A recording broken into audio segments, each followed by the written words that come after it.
Hello there, back again. This is the last Sherlock Holmes story, chapter 4, part 3. Here we go. The epistle was followed some 3 weeks later by another scarcely less singular, which had been written at Colombo in the island of Ceylon. Dear Watson, I have, as you see, moved south, but for professional rather than personal reasons. A terrible tragedy has struck one of the leading families of these parts, and the authorities, who are utterly baffled, plus change, have asked me to look into it. I must admit that it appears to have the markings of a very pretty little puzzle.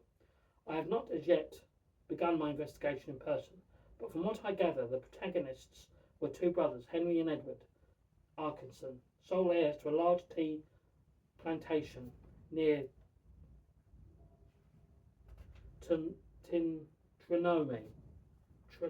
Trilclome.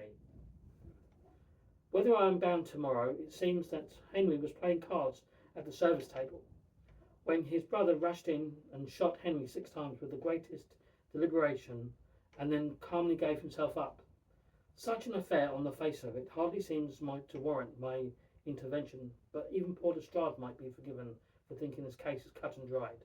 So indeed it seemed, until Henry's body underwent a routine examination at the mortuary. It has been discovered that his corpse was entirely unmarked by any lesion whatsoever, while his stomach contained a quantity of poison which had been the cause of death. Thus we presently have the interesting situation of Edward freely confessing to having shot his brother, which brother, however, turns out not to have been shot by Then we presently have the interesting situation of Edward freely confessing to having shot his brother, which brother, however, turns out not to have been shot by poison. The whole affair has taken place before 100 eminent members of what passes here for a society. A little Rakesh, wouldn't you agree?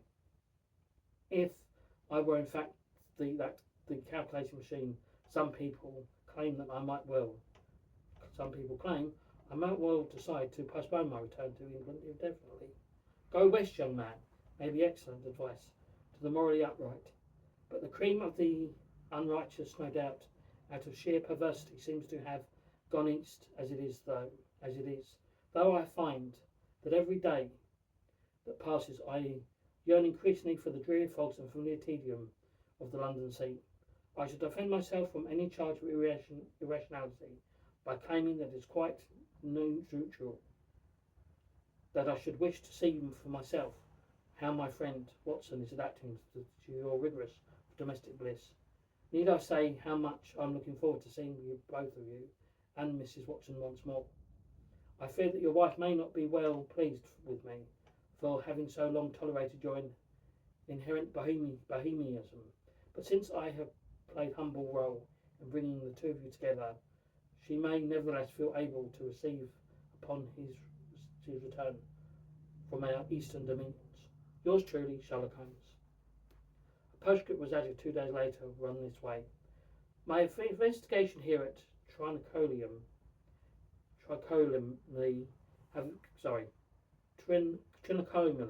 have confirmed my initial conjectures regarding the Atkinson case. I do not expect to be detained here long. Indeed, I should not arrive much later this letter unless something else comes up. Should one of your errands of mercy take you conveniently close to your old rooms, you might have the goodness just to walk up and see that all is in order. Several days passed before I found time to fulfil his request, and when I did go to Baker Street to find Mrs. Hudson already informed of her lodger impending arrival, the former informed her. Several days passed before I found time to fulfil this request, and when I did go to Baker Street, it was to find Mrs. Hudson already informed of her lodger's impending arrival. The news, it seemed, that had been brought by gorgeous Dutchman. From this I inferred that something else had indeed come up, but our landlady was unable to shed any further light on the matter. It was a curious blend of sentiments that I climbed the 17 steps to the room I had shared for so long. The grate was fireless, the air chilly and damp, but in my mind's eye I saw the coals blazing.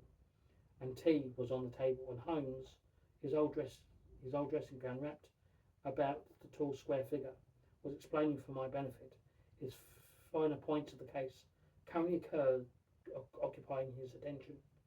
Standing there was a dusk of March after standing there. In a dusk of March afternoon, Sherlock Holmes seemed more of an enigma to me than ever. Who was he? The humane, pedantic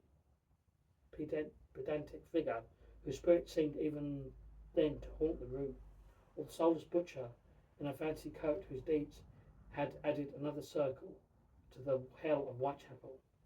Which of these irreconcilable images was the true one? Would I ever know? But there was an even more urgent question demanding to answer. Who was Holmes now? Who was the man I should soon have to meet for the first time since we parted in Spitalfields that fateful night? The letter had been written, seemed to augur well, but I could not accept them as conclusive proof that Holmes was cured. He'd been driven to the murders, I believe, by a heady mixture of boredom and cocaine. As long as he remained loud and amid novel sensation and fresh challenges, I had no fears for any relapse. But once he ensconced again in the London, he had himself described a scene of familiar redium. Matters might quickly take a turn for the worse. In the event, our reunion took place almost casually. I was returning home along Baker Street on the evening of 20th of March, and glancing up at our rooms as I passed, I was surprised to see the lamp lit, and on the blind of a silhouette that was unmistakable that of my friend. I hastened to call, and was received with outward courtesy and perhaps some inward emotion. It had transpired that he had only just arrived from Holland, where he had been detained for a few days by some business, details of which he declined to impart. I gathered that it had been a delicate matter involving the royal family of that country, but Holmes refused to be drawn on the subject. On his other adventures, however, he spoke most readily, for all of the relating the fascinating story behind the Trincomalee tragedy. I would not have missed it for the world. He began as we sat down before the fire, in a manner pleasantly reminiscent of former times. Indeed, had I nothing else to show for my travels than that one case, I should consider my time well spent. Not that there was anything whatever of interest in either that motive or the method. The former was sordid, and the later commonplace. No, the whole interest of the affair turned on the way the criminal's best laid schemes were very remarkably aglee. A what? Aglee. What if we were able to believe Burns, aglee. What if we are to believe Burns, the schemes of mice and men, or in this case of Mrs. and her man, gang aft. The Mrs. was Mrs. Atkinson, Henry's wife, but how on earth can a man shoot another before 100 witnesses and leave the body unmarked? I cried impatiently. Good, Watson. With your customary erring instinct, you have singled out the one feature, the tangled puzzle, which must be oblivious to an obvious. Good, Watson. With your customary erring instinct, you have singled out the one feature of this tangled puzzle, which must be oblivious to a child. There were no wounds on Henry's body, but for the excellent reason there were no bullets in Edward's gun. The cartridges were blank. Blank? But then why should... But you see, Edward did not know they were blank. He undoubtedly believed that he was going to shoot his brother. However, he also believed that when he did so, Henry would already be dead. My dear Holmes, rather confusing, is it not? Having enjoyed me not to interrupt, he went on to explain that the situation involved not two but three persons, the third being Henry's wife, Elizabeth. The trio lived together in the Atkins family mansion, a huge villa on the outskirts of Trincomalee. Henry was domineering brute of a man, and violent and unpredictable in his cups. No doubt he was aware of of a growing enmity between his younger brother and his wife, who was almost of an age, and as the daughter of a naval officer, Elizabeth had become accustomed to some degree of independence.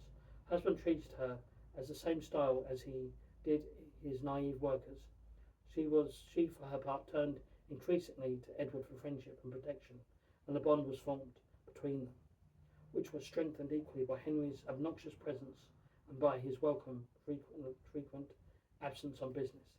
The outcome was inevitable. Henry returned unexpectedly one day to find Elizabeth and Edward in a situation which, through by no means immoral, clearly indicated that their relationship passed beyond the purely legal, and was indeed hovering upon the brink of the impure and the illegal.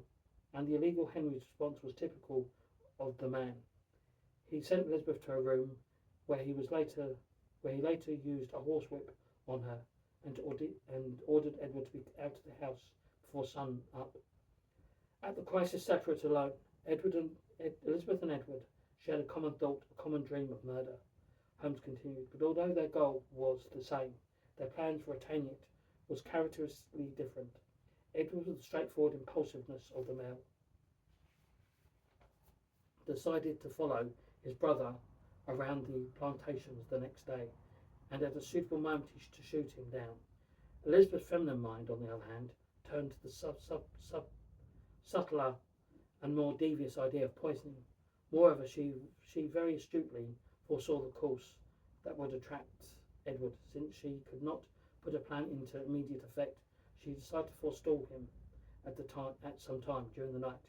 She therefore contrived to unload Edward's revolver, replacing the live cartridges with blanks. She had now saved her lover from the gallows as she saw it. At worst, there would be another ugly scene between the brothers. And then night fell. She would take care of Henry without putting either of them at risk. As it happens, Henry was accompanied all that day by a native overseer, and it was thus impossible for Edward to carry out the murderous attack he had planned. Elizabeth, meanwhile, had not been idle. She had procured a quantity of suitable alkaloid, which she meant to administer to her husband that evening at the service club, where they went every Wednesday to play cards with a naval doctor and a captain. The doctor was notoriously gallant with the local bellies, of whom Elizabeth Atkins was a striking example. He was also rumoured to have lost a very considerable sum to Henry Atkinson at cards, by means of the probability of which was open to question.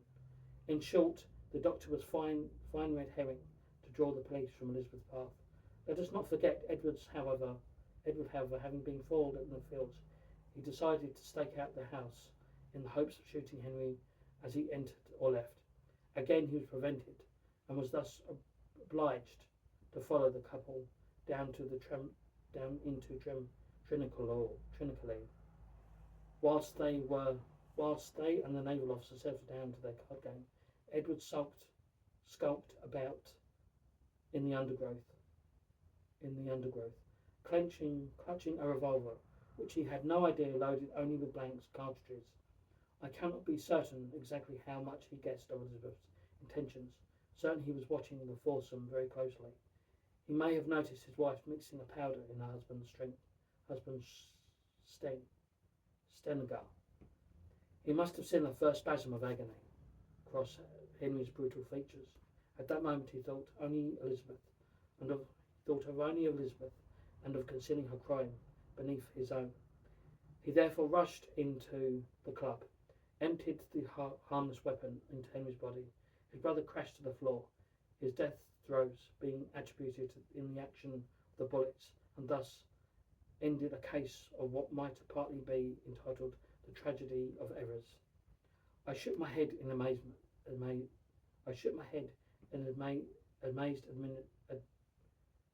Admiration. Poetic justice, indeed, I murmured. She sought to save her partner in sin. In doing so, hanged herself. Holmes laughed. Not unless she has done so since I sailed, said he. But indeed, Mrs. Elizabeth Atkinson did not impress me as a lady, likely to fall prey to fits of excessive remorse. But the trial, yes, the trial. Elizabeth was acquitted. Edward was found guilty of breach of the peace and fined £10. But your case, oh, I know what happened. I let them know that I knew, and I read in their eyes that I was right. But I could prove nothing. There was no evidence to connect Elizabeth with the poison that killed her husband, and without that, my case was nothing but unsupported inference. For my part, I suspect her of coming to some arrangement with her medical admirer, whom she sought at the same time to incriminate. But no doubt you will rush to the defence of both your profession and the fairer sex. I must admit it is nothing but conjecture. My greatest problem was that the local people. My greatest problem was the local people. They were solidly of the opinion that whoever had removed Henry Atkinson from the mist performed a public service, and the interfering busybodies from England were distinctly unwelcome. I got that impression from Mrs. Elizabeth Atkinson. I got that impression that if Mrs. Elizabeth Atkinson chooses to remarry in a year or two without changing her name, the continuity will be perfectly willing to turn a blind eye. Who says crime does not pay? We continued to converse in this vein until a late hour. Holmes unraveled the complex web of political intrigue surrounding the Odyssey murder and recounted so many stirrings and one colourful episode from his journey. Though the Caucasus and across the desert to Afghanistan, if I were able to repeat, but half of them here my narrative would swell to quite intolerable length. And now we shall leave it. Part 4, I think it's part 4. Well, it will continue next week. Anyway, thank you very much for watching, and I shall see you on Wednesday. Bye-bye for now.